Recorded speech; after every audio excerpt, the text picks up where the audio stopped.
यहां सब छली कपटी धोखेबाज, कहीं सच्चा प्यार नहीं, कहीं सच्ची दोस्ती नहीं, कहीं सत्य नहीं दिखाई दे रहा, सब छल कपट का व्यवहार।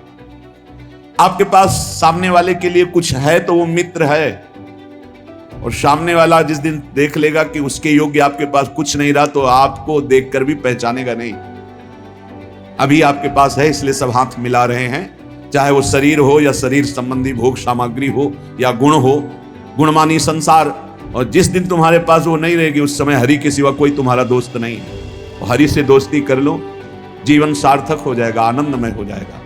समझो आप, यहां सीधे प्रकृति से ही संबंध है, परमात्मा के संबंध की कहीं कोई वार्ता नहीं जगत में।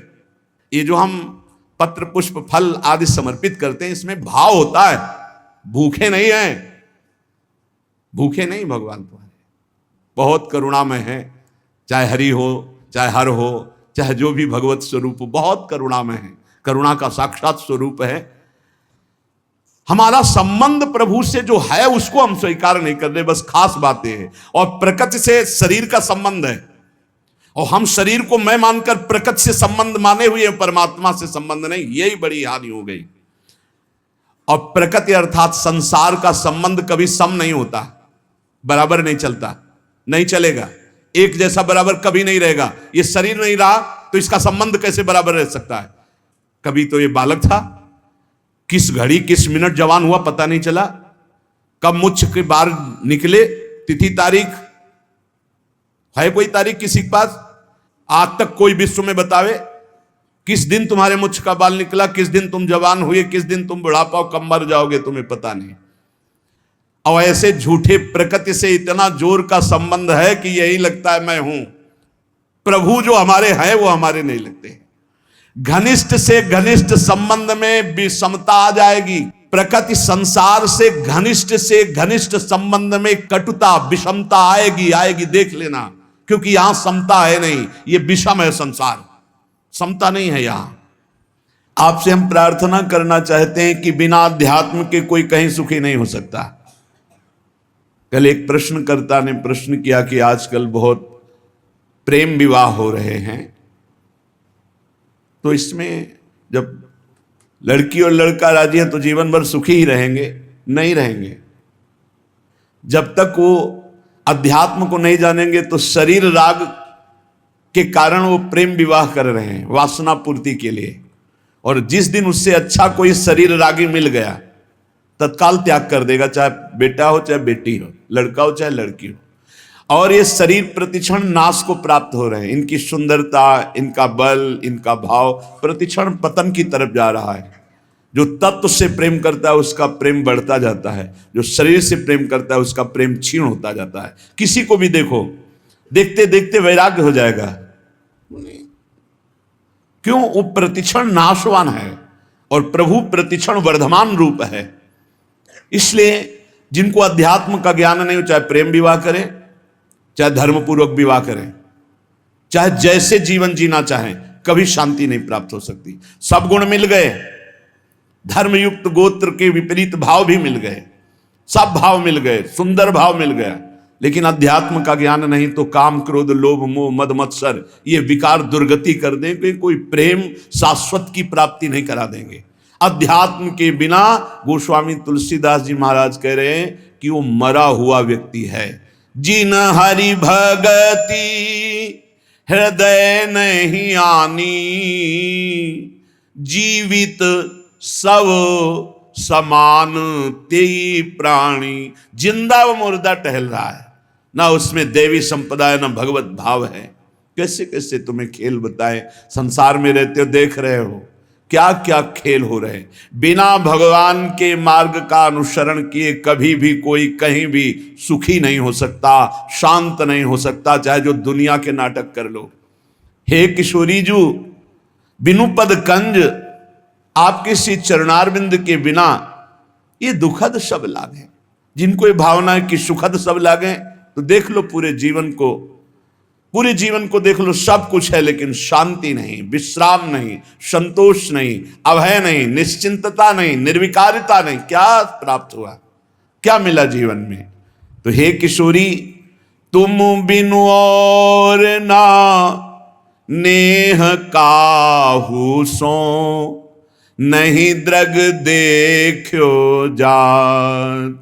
भरी भरी नैनन नीर बहावो, भरी भरी नैनन नीर बहावो, सोचत दिवस बितात लाडली, तुम सो कहत हृदय की बात। प्यारी जो, सब संबंधों से मेरा मन हटा दो, अपने चरणारविंद में, अपने नाम में, अपने रूप में, अपनी लीला में, अपनी सेवा में मेरे तन मन को अवसर दीजिए। क्यों रात दिन नाम जप करे, रात दिन आपकी सेवा में रहिए। माया अवसर ही नहीं देने देती, हर समय बाहर भटकाती रहती, कोई व्यक्ति, कोई वस्तु, कोई स्थान, इसी का चिंतन होता रहता है। परंतु प्रभु सम है, वो हर स्थिति में आपको प्यार कर रहे। जो भगवान को गाली दे रहे, फ्री वायु मिल रही है, पृथ्वी धस नहीं रही उनके लिए, हर व्यवस्था मिल रही है। प्रभु सबके लिए बराबर प्यार कर रहे हैं, सम है। हाँ, जो ऐसे हैं वो पान कर रहे हैं, जो ऐसे हैं वो पान नहीं कर पा रहे। अहंकारी भगवान से विमुख वो ऐसे हैं, और जो दैन्य भगवान के सन्मुख वो ऐसे हैं। वर्षा बराबर हो रही है, पान करने की पद्धति नहीं आई, इसलिए वो भगवान को दोष दे रहे हैं। भगवान तुम्हारे अहेतुकी मित्र थे, हैं, रहेंगे, अहेतुकी किसी हेतु से नहीं। संसार ना कभी तुम्हारा था, ना है, न रहेगा, देख लेना, परिणाम में देख लेना। अतः सम स्वरूप भगवान की प्राप्ति के लिए क्रियाओं से संबंध विच्छेद और इन करणों से संबंध विच्छेद, तब अनुभव होता है कि मेरा संबंध प्रभु से है। बड़ा सूक्ष्म विषय है। देखो, अगर नहीं इस विषय को समझोगे तो भंडारा खाते घूमते रहोगे, रुपया जोड़ते रहोगे, मर जाओगे, दूसरा प्रयोग करेगा। पक्की बात समझ लो, ये देखी हुई बात कह रहे। अब बैंक में जमा है, हर भंडारे का 100 रुपया या जहां से आया वो जमा है बैंक, और मर गए और वारिस कोई है नहीं, तो भारत सरकार के काम। जिंदगी भजन के लिए मिली थी, वो चिंतन में। रुपया क्या करता है? चिंतन फंसाता है। कितने हुए? बोले 99। बोले एक और जोड़ो 100 हो जाए। एक नहीं मिलेगा, 10 मिलेंगे। बोले अब 109 है, अगर और व्यवस्था, वो 99 का चक्कर फंसता चला जाता है, पूरा जीवन बर्बाद। जब कोई उपासक सत्संग प्राप्त करता है, जैसे आप सत्संग सुन रहे, ये कभी निष्फल नहीं जाएगा। सत्संग बोध करा के ही छोड़ता है। जैसे नींद से आंख खुलती है, तो नींद में हम बेशुद्ध होते हैं, लेकिन जब आंख खुलती है तो हमें चेतना हो जाती है, मेरा क्या कर्तव्य, मुझे क्या करना चाहिए, तो तत्काल हम एक्टिव हो जाते हैं। ऐसे ही संसार में मोह निद्रा में हम सोए हुए हैं। जब सत्संग मिलता है तो मानो ज्ञान की आंख खुलती है। अरे मेरा कर्तव्य क्या है, मैं तो संसार में रचा पुचा था। आज सत्संग से सुना कि मेरे जीवन का सार है कि हर दोष का त्याग करके भगवान का भजन करते हुए, ठीक से आचरण करते हुए भगवत प्राप्ति करना। ये सत्संग फर्क डाल देता है जीवन में। चाहे जैसा नीच आचरण वाला हो, अगर वो सत्संग रोज सुनने लगे तो फर्क पड़ जाएगा। पर यह ध्यान देना, सत्संग शास्त्र सम्मत को ही कहते हैं। आजकल मनमानी जैसा आया वैसा नहीं। तस्मात् शास्त्रम प्रमाणम ते कार्या कार्यो व्यवस्थितौ। कार्य और अकार्य की व्यवस्था शास्त्र प्रमाणित होनी चाहिए, मनमानी नहीं होनी चाहिए। मनमानी को सत्संग नहीं कहते। सत्संग कहते हैं सत शास्त्रों से युक्त, सत महापुरुषों के वाक्यों से मिलान खाए आपके वाक्य, उसे सत्संग कहते हैं। उस सत्संग से निश्चित फर्क पड़ जाएगा। चाहे जितना कोई नीच प्रवृत्ति वाला हो, रोज सत्संग सुने, एक दिन वो परम पवित्र हो जाएगा। विचार करें, जिनके साथ हमने ममता जोड़ी है वो हमारे पहले क्या थे? जैसे माता पिता, भाई बंधु मित्र या शरीर, ये पहले थे क्या? जैसे किसी का 20 वर्ष का शरीर, किसी का 50 वर्ष का, तो आप इसके पहले ना शरीर था आपका ये, और ना शरीर संबंधी थे आपके। पक्का नहीं जानते हैं आप, ना वो आपको जानते हैं। जिनको आप जानते हैं वो शरीर पहले आपके नहीं थे, और आपका भी शरीर नहीं था पहले। बाद में जब शरीर छूटेगा तो आपका कौन परिचय का आपके साथ जाएगा? ये भूल जाओ जो लोग वादा करते हैं कि एक जन्म नहीं 7 जन्म तक हमारा तुम्हारा साथ नहीं छूट, और ब्रह्मा को भी फेल करते, काल को भी अधीन किए हुए बोलते हैं, बोले 7 जन्म नहीं, जन्म जन्म तक हम आपके साथ ही रहेंगे। अरे मिनट का तो भरोसा नहीं, जन्म का भरोसा। अरे इन बकवास की बातों में मत फंसो, कोई किसी का साथी नहीं है। एक साथ प्राण त्यागो तो भी अलग अलग गति होगी। ऐसा नहीं कि एक साथ मरे तो विमान आएगा एक साथ बैठाल के कि बहुत समर्पित चित्त हैं, इनके लिए कमरा अलग दे दो, हर व्यवस्था इनकी कर दो, ऐसा नहीं है भाई। हाँ, दोनों एक साथ भगवत प्राप्त हो गए तो हम बातें मान सकते हैं कि दोनों प्रियालाल के समीप पहुंच जाओगे, पर उस समय दो नहीं होगे। उस समय मैं और तू नहीं होगा, केवल प्रभु ही प्रभु। उस समय ये नहीं होगा कि हमारा फ्रेंड है, ये सब इसी लोक की स्मृति है, ये स्मृति नहीं रहती। तो जो पहले हमारे नहीं थे, बाद में हमारे नहीं रहेंगे, तो ये बीच में हमारे कितने दिन हैं, ये विचार सत्संग से आता है। पता नहीं बिना कि सुने बाल्यावस्था में इसी विचार ने हमको बाबा जी बनाया, ये सब मरेंगे। पता नहीं कैसी अशांति पैदा थी वो, कि पूर्व जन्म का कोई होगा भजन या कोई ऐसा कृपा प्रसाद, स्कूल से आके जो ही बस्ता टांगते, माता जी सबसे पहले माता जी दिन भर इंतजार करते, वो माँ का स्वरूप होता है। हाँ, जो ही नजदीक सोई लगता कि मरेगी, जब माँ मरेगी तब कैसे रह पाएंगे, ये पिता पधारेगा, ये परिवार कौन है मेरा। और जो बात करती नहीं तो ऊपर बस एकांत में चले जाते हो। बस वहाँ संत जन आते थे तो कीर्तन करवाते थे, श्री राम जय राम जय जय राम, श्री राम जय राम जय, एकांत में बैठ श्री राम जय राम जय जय राम, श्री राम जय जय राम। बार बार प्रश्न होता मेरा कौन है, मेरा कौन है। बस अंदर आने लगा भाग, संसार से भाग, ऐसा आने लगा कि बेचैनी। तो कह रहे सत्संग में यही विचार, अगर सत्संग में आपका विचार नहीं बदला तो सत्संग क्या। सत्संग किया, ममता नहीं छूटी, कामना नहीं छूटी, आपके गंदे आचरण नहीं छूटे, तो संत संग ही नहीं है। बकवास, व्यर्थ की वार्ता। यदि आपका परिवर्तन नहीं हो रहा तो सत्संग कैसा।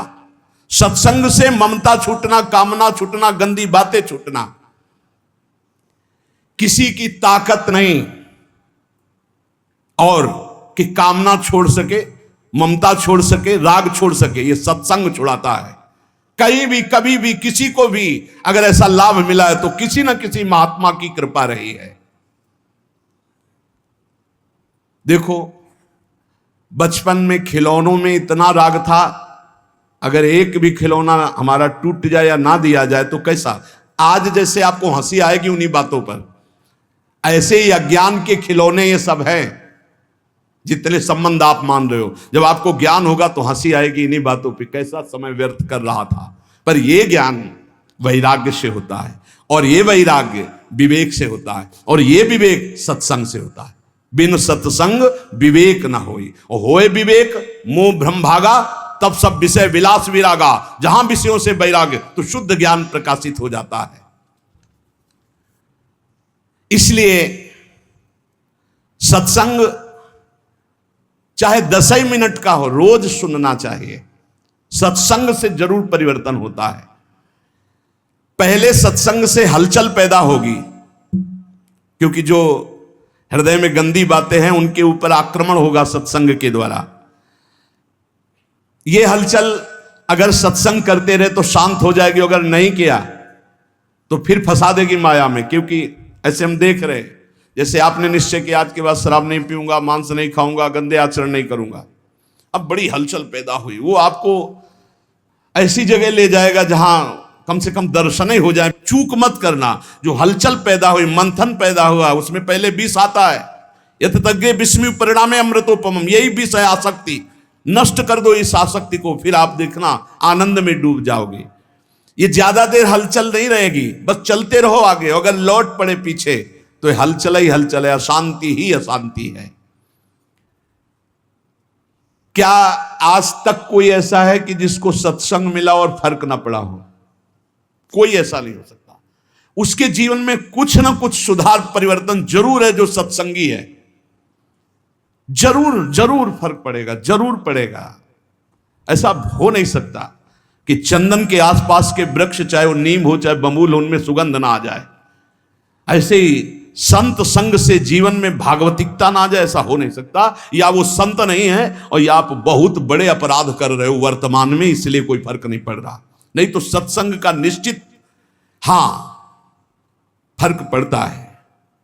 ये जो फर्क पड़ता है, इसमें यह नहीं देखा जाता कि सत्संग सुनने से हमारा धन बढ़ा है, सत्संग सुनने से हमारा व्यापार बढ़ा है, फर्क पड़ा है, इसे ये फर्क नहीं है। यह देखा जाता है सत्संग सुनने से हमारे विकार कितने कम हुए हैं, सत्संग हमें कितनी गंदी बातों से हटाकर सच्चे मार्ग पर, अच्छे मार्ग पर, यह चमत्कार है सत्संग का। यह नहीं कि हम उन साधु से जुड़ गए तो हमारी कामनाओं की पूर्ति हो गई तो बोले बड़ा चमत्कार। इसे चमत्कार नहीं कहते, चमत्कार कहते हैं अनंत जन्मों की वासनायुक्त मन को पलटकर भगवान के मार्ग में लगा देना। सुख और दुख ये दोनों पूर्व प्रारब्ध कर्म के अनुसार मिलते हैं, लेकिन सत्संग दोनों में सहन करने की सामर्थ्य देता है। सत्संग का फल समझो, सत्संग का फल दुख मिटाना नहीं है, सुख बढ़ाना नहीं है, सुख दुख दोनों में समान भाव लाना है। सुख दुखे समय कृत्वा लाभा लाभो जया जयो, जो सुख दुख में समान भाव लावे वही सत्संग का भाव। मेरी ऐसी धारणा है कि समस्त पुण्यों का, तीर्थ याटन का, व्रत का, दान का फल है कि परमात्मा में स्थित किसी महात्मा से आपका संबंध हो जाए। पूज्य महापुरुष जिनकी वाणी है कह रहे, मेरी ऐसी धारणा है कि आपके शुभ कर्म, पुण्य कर्मों का, तीर्थ याटन का, दान पुण्य का, आपकी साधना का फल यह है कि परमात्मा में स्थित किसी महात्मा का संग हो जाए। भगवान की विशेष कृपा का अनुभव महात्मा के संग से ही होता है। जितने तीर्थ बने हैं वो सब भगवान से ही बने या भगवान के प्रेमी महात्माओं ब्रह्म ऋषियों से स्थापित हैं। भगवान की लीला, भगवान की महिमा, भगवान की महत्ता, माया से मुक्तता, ये केवल संतों के द्वारा जाना जाता है। कैसे माया से मुक्त होना है, भगवान की महिमा क्या है, भगवान की लीला क्या है, भगवान की महत्ता क्या है, ये मेरी धारणा है। मैं अपनी धारणा से कह रहा हूं कि जो भगवान अवतार लेकर कार्य करते हैं उससे कई गुना बढ़कर भगवान के प्रेमी संत जन कार्य कर देते हैं। भगवान तो विनाश लीला भी करते हैं, संत दुष्टता का विनाश करते हैं, दुष्टों का नहीं। बड़ी विशेषता है भगवान और भगवान के भक्तों में। भगवान तो कहते हैं परित्राणाय साधूनाम विनाशाय च दुष्कृताम, दुष्कृत करने वालों का विनाश कर देता हूं। लेकिन संत जन ऐसे नहीं, भगवान से जो प्रेम करते हैं वो दुष्टता का विनाश करके उसे महात्मा बना देते हैं, उसे मारते नहीं हैं। भगवान की महिमा अगर किसी के हृदय में जागृत हुई तो जरूर संत वचन कान में पड़े हैं। भगवान को बड़ा संतोष होता है जब जीव कभी किसी संत को अपना मान लेता है और भगवान उस पर अपार कृपा करने लगते हैं। यह मेरी धारणा है। संसार का सबसे ज्यादा लाभ भगवान के प्रेमी जनों से होता है। संतों में कोई कमी नहीं रखते, भगवान अपनी संपूर्ण सामर्थ्य विराजमान कर देते हैं। संतों में विशेषता आती है, वो श्री भगवान से आती है। संतों की खुद विशेषता नहीं होती, वो श्री भगवान की होती है। इसलिए संत जनों से जगत का बड़ा मंगल होता आया है। भगवान की कृपा से ही संतों का यश होता है और संतों के यश से जगत का मंगल होता है। परंतु वो संत नहीं होते जिनके हृदय में भाव होता है कि मेरे द्वारा जगत मंगल होता है, मेरा नाम हो रहा है, मैं ऐसा करता हूं, मैं ऐसा कर सकता हूं। वो अज्ञानी है, संत नहीं है। जिसमें होता है सब प्रभु की कृपा। ये अंदर की बात है। ये बड़े आदरणीय महापुरुष होते हैं जिनके हृदय में कहीं किंचन मात्र अहम नहीं होता। वो बड़ी से बड़ी महिमा को भी अपने प्रभु की देखते हैं, कहीं अपना अस्तित्व नहीं। यही महात्मा की पहचान है, यही महात्मा की महिमा है। उसकी यही विशेषता है, बड़ा विलक्षण है। आप खुद अनुभव कीजिएगा। जब आपको सच्चे महात्मा का संग मिलेगा तो उनकी बात हथौड़े की तरह चोट करेगी आपके हृदय में और आपका परिवर्तन कर देगी, पक्का पक्का। वाणी का असर उसी का होता है जो सत्य परमात्मा में चित्त जोड़े होता है। आप लोग प्रत्यक्ष अनुभव करना, महात्मा के वचनों का प्रभाव आपका परिवर्तन करके ही रहेगा। लाखों की तादाद में सुधरते हुए देखा गया उस सत्संग से जो स्वयं संत है, जो स्वयं अपना चित्त भगवान में रखे हुए है। देखो, एक चर्चा होती है, उद्देश्य उसका, कहने को हम कुछ भी कह सकते हैं, आंतरिक उद्देश्य को सर्वज्ञ भगवान पहचानते हैं। अगर आंतरिक उद्देश्य है भगवान की चर्चा और सबका मंगल, केवल यही उद्देश्य है, निश्चित परिवर्तन होगा। वो आंतरिक उद्देश्य है अर्थ प्राप्ति, भोग प्राप्ति, मान प्राप्ति, भगवत प्राप्ति की कहीं कोई आंतरिक बात, उसका प्रभाव नहीं पड़ेगा। थोड़ी देर मनोरंजन भले हो, प्रभाव नहीं पड़ सकता। भगवान में जिन्होंने चित्त जोड़ दिया, ऐसे संतों की अपार महिमा, अनंत असीम प्रभाव। मेरी वाणी में सामर्थ्य क्या मैं कह सकूं। आज तक संसार में जितनी अच्छाई है, भलाई है, उसमें किसी न किसी महात्मा का उसके जीवन में हाथ है। आज तक किसी का इस संसार से कल्याण हुआ है, उद्धार हुआ है, किसी न किसी महात्मा की शरण में वो गया है। तब ऐसा कोई नहीं है जो महात्मा की शरण में ना हुआ हो और उसका कल्याण हो गया हो, उसमें देवी संपदा आ गई हो, उसका उद्धार हो गया हो। बड़े भाग्यशाली हैं जिन पर महात्माओं का अपनापन है। महात्माओं से अपनापन पुण्यात्मा, लेकिन जिनका महात्माओं ने अपनापन स्वीकार कर लिया, ये अपने हैं, ऐसा जिनके चिंतन में आने लगा, बड़े भाग्यशाली हैं। भगवान जब विशेष कृपा करते हैं तब महात्माओं के हृदय में प्रियता पैदा कर देते हैं सामने वाले के प्रति। नहीं तो निरपेक्ष महात्माओं के हृदय में कैसे आ सकता है कि ये अपना है। अपना और पराया तो मायाकृत शब्द है, लेकिन ये अपना भगवत कृपा से आता है। जब द्रव्य दीन दयालु राघव तो साधु संगति पाई, और वो साधु संगति ये अपने हैं, ऐसा भाव आ जाना। संसार नाश की तरफ ले जा रहा है, संसार में महात्मा कल्याण की तरफ ले जा रहे हैं, बड़ा अंतर है। संसार प्रतिपल नाश की तरफ ले जा रहा है, महात्मा प्रतिपल कल्याण की तरफ। ये भगवान एक नंबर कृपा करिए हैं। जिनके ऊपर एक नंबर की कृपा है वो कल्याण की तरफ बढ़ रहे हैं। दुनिया मात्र अगर महात्मा का संग मिल जाए तो सबका कल्याण हो जाए।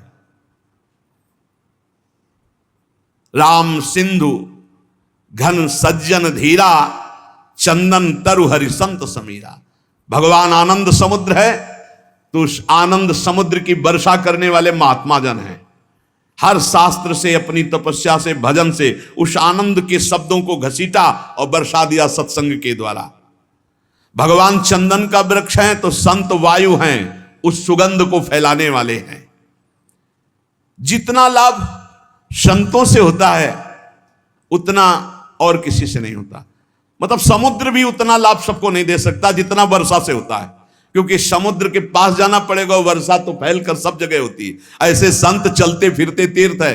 भगवान आनंद समुद्र हैं तो आनंद समुद्र तक पहुंचना बड़ा कठिन, तो उस आनंद समुद्र की हर आनंदमयी बात लेकर संतजन प्रवचन के द्वारा, सत्संग के द्वारा संसार को भिगोते रहते हैं भगवत रस में, भगवत आनंद में। आनंद की बाढ़ अगर कहीं आई है तो सत्संगी के हृदय में ही आई है। भगवान के प्रेमी भक्त अगर कोई बने हैं तो संत कृपा से बने हैं। इसलिए अगर किसी को सत्संग प्राप्त हो गया है तो उसे छोड़ना नहीं, ये दुर्लभ वस्तु है। सुतदारा धन लक्ष्मी पापियों के घर होए, संत समागम हरिकथा तुलसी दुर्लभ दोए। महत्संगस्तु दुर्लभ हो। भगवान का पूजन करना, भगवान का भजन करना, भगवान का चिंतन करना आज तक किसी के जीवन में आया है तो संत संग से आया है। हम तो ये देख पा रहे हैं कि भगवान से भी अधिक कृपा महात्माओं की जोरदार होती है, क्योंकि भगवान सबके हृदय में रहते हुए भी दुर्गति बंद नहीं हो रही, और संत का सानिध्य प्रगट में मिल गया तो दुर्गति वहीं से रुक जाएगी। बिल्कुल सच्ची बात। हमारा सबसे बड़ा लाभ का केंद्र संत महात्मा है। विश्व का आज तक जो लाभ हुआ वो संतों से हुआ है। लीला देखने में, लीला सुनने में हमारे हृदय में तभी प्रीति होगी जब प्रेमी महात्मा गायन करेगा। खास बात है, जो भगवान से प्रीति करते हैं वो जब चर्चा करते हैं तो एक विशेष आनंद होता है। भगवान के प्यारे भक्त साक्षात परम पावन तीर्थ स्वरूप होते हैं, उनके दर्शन स्पर्श मात्र से पाप नष्ट होते हैं। भगवान उनके हृदय में विराजमान रहते हैं। बड़े बड़े तीर्थों का स्नान करना, वहां जाकर संयम नियम पूर्वक जैसी महिमा है वैसा निर्वाह करना, तब कहीं आगे चलकर फल मिलता है, लेकिन सत्संग का तो तत्काल फल मिलता है। तत्काल फल मिलता है, जीव का परिवर्तन होना शुरू हो जाता है। इसलिए मोरे मन प्रभु अस विश्वासा, राम ते अधिक राम कर दासा। भगवान से अधिक भगवान के दास की महिमा है, निश्चित विश्वास कीजिए। भगवान के दास की महिमा ऐसी है कि उसको भगवान चाहे बाद में मिले, लेकिन भगवान के दास का दासत्व जो ले लिया उसको पहले भगवान मिलते हैं। ये खास बात है। दास दासोहम में एक खास बात है। भगवान के दास का आश्रय ले लिया तो उसको भगवान बाद में दुलार करेंगे, पहले दास के दास का दुलार करेंगे।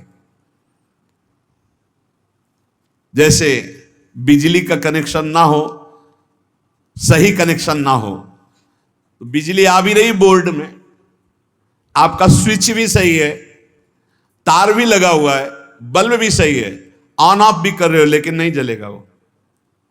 ऐसे ही अगर संत से सही कनेक्शन आपका नहीं है, फिर आप ये शब्द बोल सकते हैं कि मेरा परिवर्तन नहीं हुआ।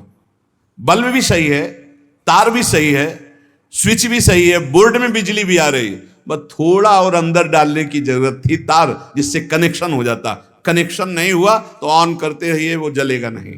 तब आपको लगेगा कि बिजली नहीं है, नहीं, बिजली है, उसमें आपके कनेक्शन की कमी है। यदि मन वचन कर्म से किसी भगवत प्रेमी महात्मा का आश्रय ले लिया जाए तो भगवान की शुद्ध शरणागति बहुत जल्दी प्रकाशित हो जाए।